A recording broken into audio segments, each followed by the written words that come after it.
বিসমিল্লাহির রহমানির রহিম। প্রিয় দেশবাসী, আসসালামু আলাইকুম। দেশের গণতান্ত্রিকামী জনগণকে বাংলাদেশ জাতীয়তাবাদী দল বিএনপির ৪৬তম প্রতিষ্ঠা বার্ষিকীর শুভেচ্ছা। প্রতিষ্ঠার পর থেকে আজ পর্যন্ত রাষ্ট্র পরিচালনা কিংবা বিরোধী রাজনৈতিক দল হিসাবে দেশে গণতন্ত্র এবং মানুষের অধিকার প্রতিষ্ঠার প্রতিটি আন্দোলন সংগ্রামে বিএনপি দেশ এবং জনগণের স্বার্থ সমুন্নত রেখেছে।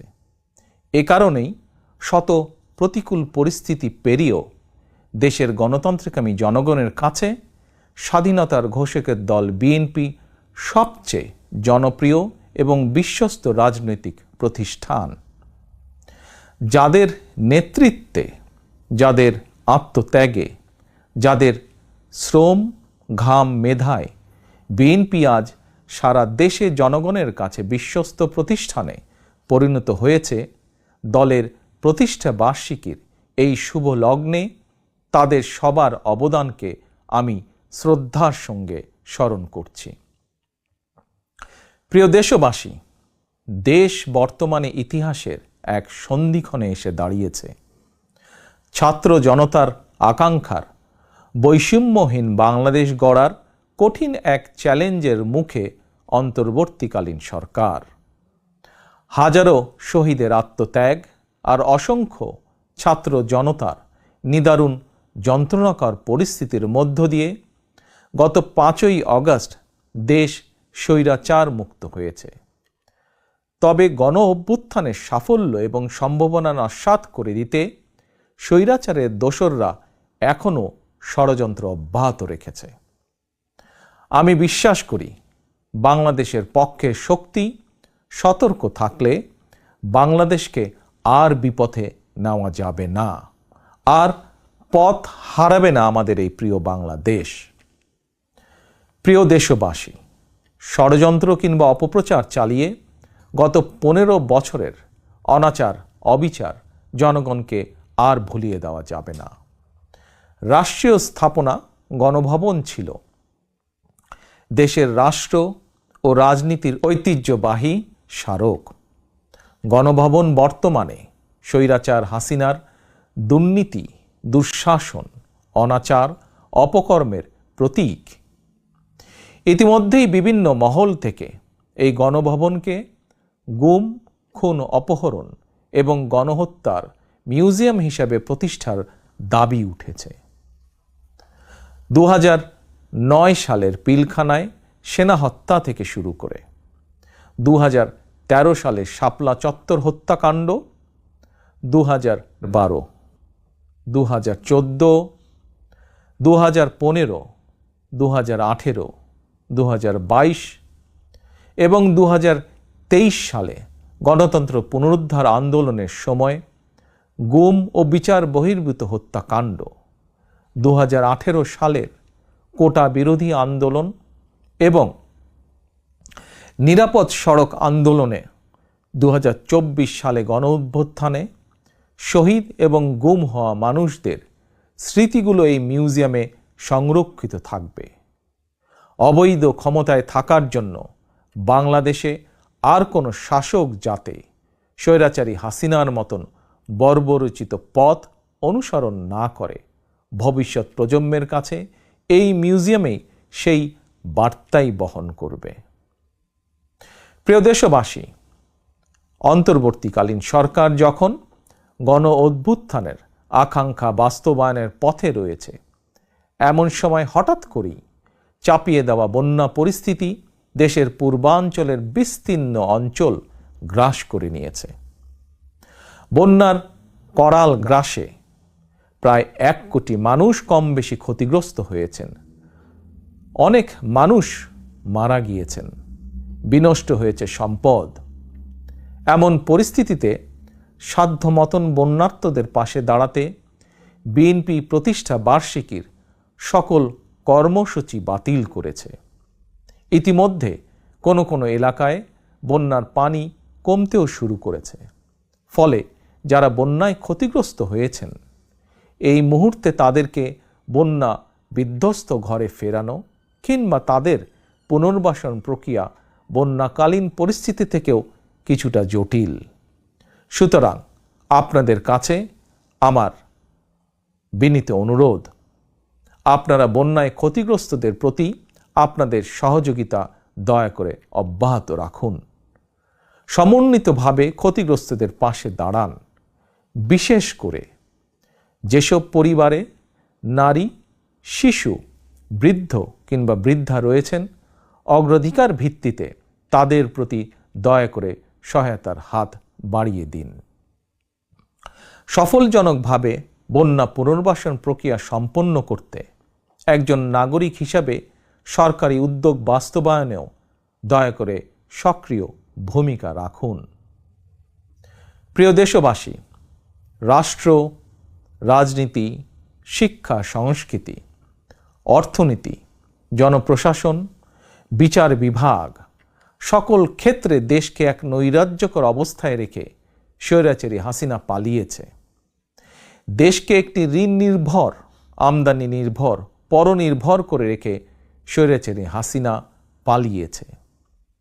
শুধুমাত্র একজন হাসিনাই পালিয়ে যায়নি, তার বিনা ভোটের মন্ত্রিসভা, বিনা ভোটের সকল এমপি, এমনকি তাদের নিয়োগ দেওয়া বায়তুল মোকাররমের খতিব পর্যন্ত পালিয়েছে। দেশের এমন নজিরবিহীন ভয়ানক পরিস্থিতি অতিক্রম করে জনগণ এখন সম্মান এবং সমৃদ্ধির পথে এগিয়ে যেতে চায়। তাই দেশকে জনতার কাঙ্ক্ষিত বাংলাদেশে রূপান্তর করতে রাষ্ট্র সংস্কার কার্যক্রমের কোনোই বিকল্প নেই। তবে রাষ্ট্র সংস্কার একটি চলমান, দীর্ঘমেয়াদী এবং ধারাবাহিক প্রক্রিয়া। টেকসই এবং কার্যকর উপায়ে রাষ্ট্র সংস্কার করতে হলে সংস্কার প্রক্রিয়ার সঙ্গে অবশ্যই জনগণের প্রত্যক্ষ অংশগ্রহণ থাকা জরুরি।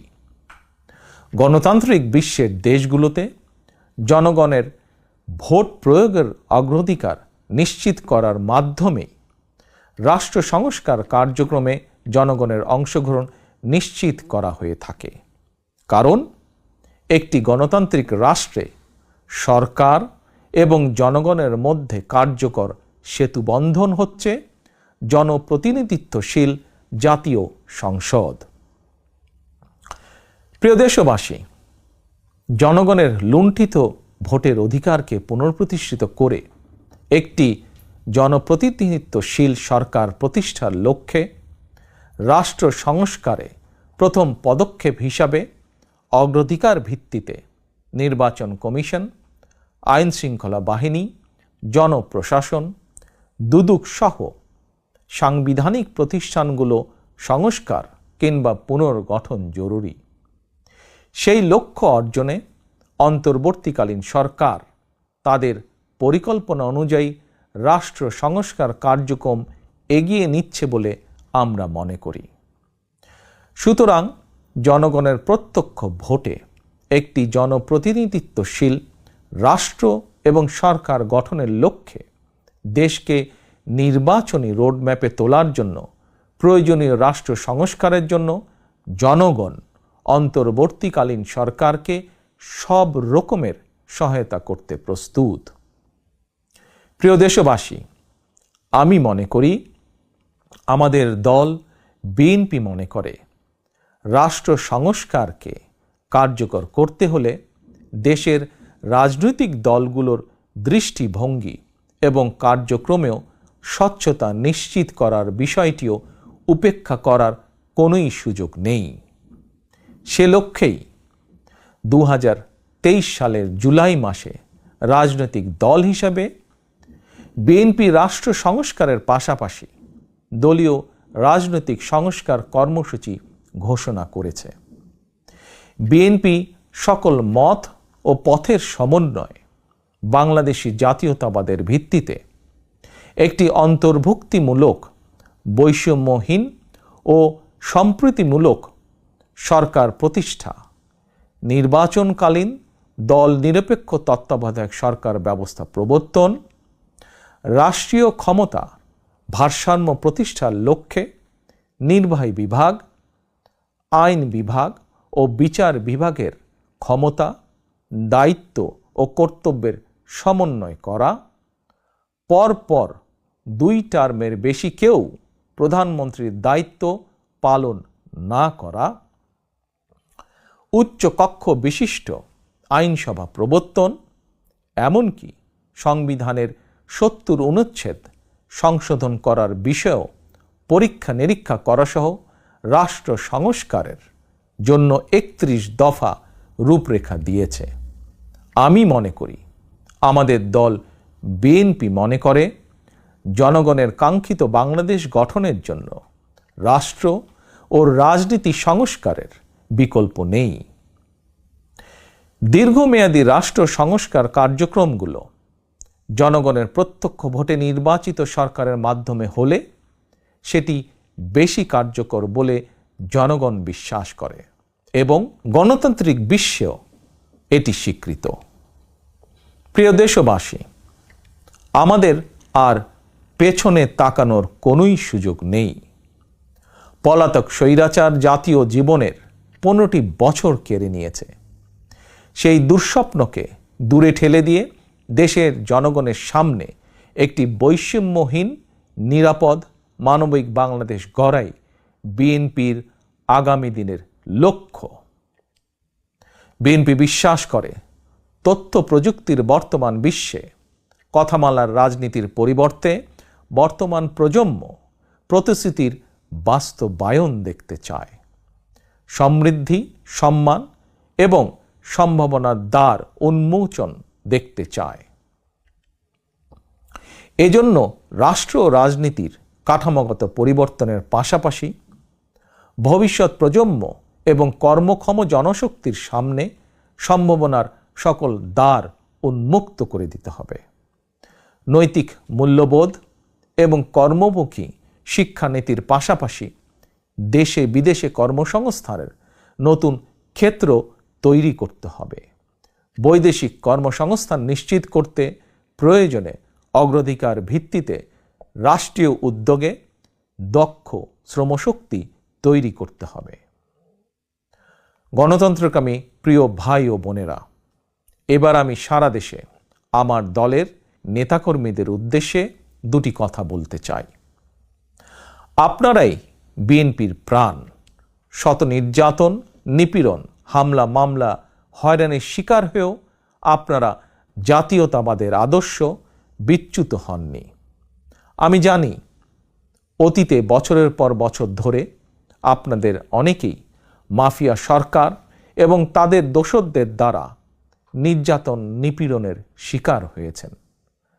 তবে বর্তমান পরিবর্তিত পরিস্থিতিতে আপনাদের প্রতি আমার একান্ত অনুরোধ, অতীতে নির্যাতনের শিকার হওয়ার কারণে আপনারা কেউ দয়া করে প্রতিশোধ পরায়ণ হবেন না। কেউ দয়া করে নিজের হাতে আইন তুলে নেবেন না।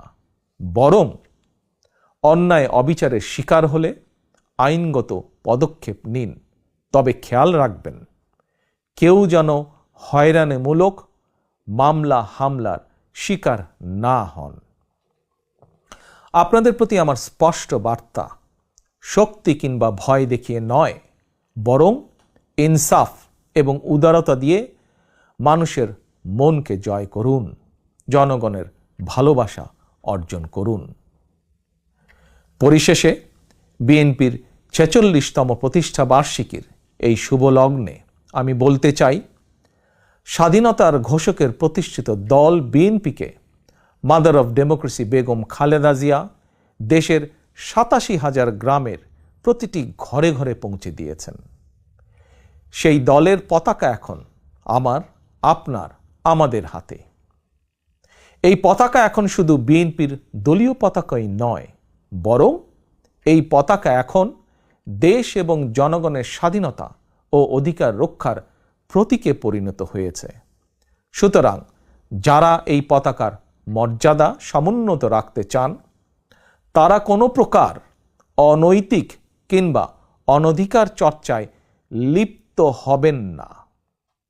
বাংলাদেশের জাতীয়তাবাদী শক্তির সকল স্তরের, সকল পর্যায়ের প্রতিটি নেতা কর্মী, সমর্থক, শুভাকাঙ্ক্ষীকে মনে রাখতে হবে, জনগণ বিএনপিকে বিশ্বাস করে, বিএনপিও জনগণকে বিশ্বাস করে, কারণ জনগণই বিএনপির সকল রাজনৈতিক ক্ষমতার উৎস। আল্লাহ হাফেজ। বাংলাদেশ জিন্দাবাদ, বাংলাদেশ জাতীয়তাবাদী দল জিন্দাবাদ।